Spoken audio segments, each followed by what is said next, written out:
সাপের কামড়ে পৃথিবী থেকে বিদায় নিয়েছে ফজিলা বেগম। আজ শরণখোলা উপজেলার ২ নং খোন্তাকাটা ইউনিয়নের ৮ নং ওয়ার্ড পশ্চিম গোলবুনিয়ার মানিকগাজীর বাড়িতে এই ঘটনা ঘটে। ফজিলা বেগম মানিকগাজীর স্ত্রী।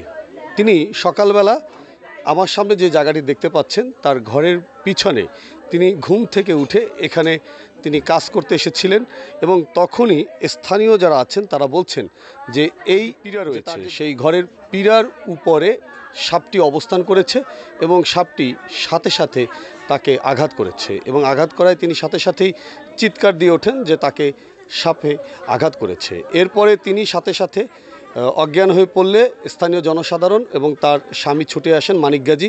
তারপরে তাকে স্বাস্থ্য কমপ্লেক্সে নিয়ে যাওয়া হলে কর্তব্যরত চিকিৎসক তাকে মৃত ঘোষণা করেন।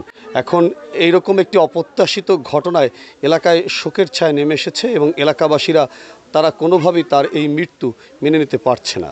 ফজিলা বেগম, তার বয়স হচ্ছে ৫৫ বছর। তিনি অত্যন্ত ভালো মানুষ ছিলেন এলাকাবাসী বলছেন এবং এই যে ঘরের পীড়া, এই পীড়ার উপরে তিনি সকালবেলা দরজা খুলি তিনি এখানে এসেছিলেন এবং কি কাজের জন্য এসেছিলেন আমরা এই বিষয়ে স্থানীয় জনসাধারণের কাছে জানব।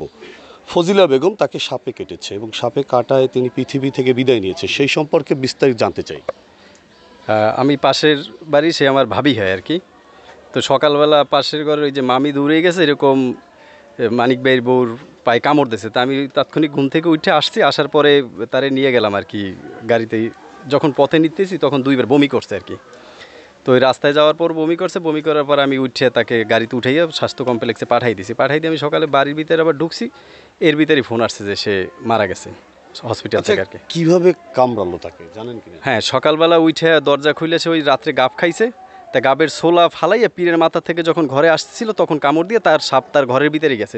মানে সেটা হইলো ওই যাকে কামড় দিয়েছে তার বক্তব্য আর কি, যে কালা একটা সাপ আমাকে কামড় দিয়েছে, কামড় দিয়ে ঘরের ভিতরে গেছে। কি জাতীয় সাপ সেটা শনাক্ত করা গেছে?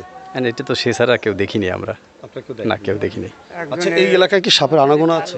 সাপের আনাগোনা মাঝে মাঝে দেখা যায়। আচ্ছা, আমি তো আপনার সাথে কথা বলি। আপনার নাম? আমার নাম মোহাম্মদ মজিবের ফরাজ। আচ্ছা, আপনি একটু বিস্তারিত বলবেন আমাদেরকে। বিস্তারিত বলবো, আমার বেআইন বড় ছেলের শাশুড়ি, আমি বেআইয়ের কাছে দেখলাম বেআই কী ঘটনা রাখি। বেআই বললেন বেআই 6টার সময় এই ঘটনা, আমরা চা জাল দিতে গেছি, আপনার বেআইনের চা জাল দিয়ে আনছে, আমরা দুইজনেই ঘরের ভিতরে চা খাইয়া এর ভিতরে ওই ওর সাগর একটা শব্দ হয়েছে। কয় শব্দটা কী হইলে?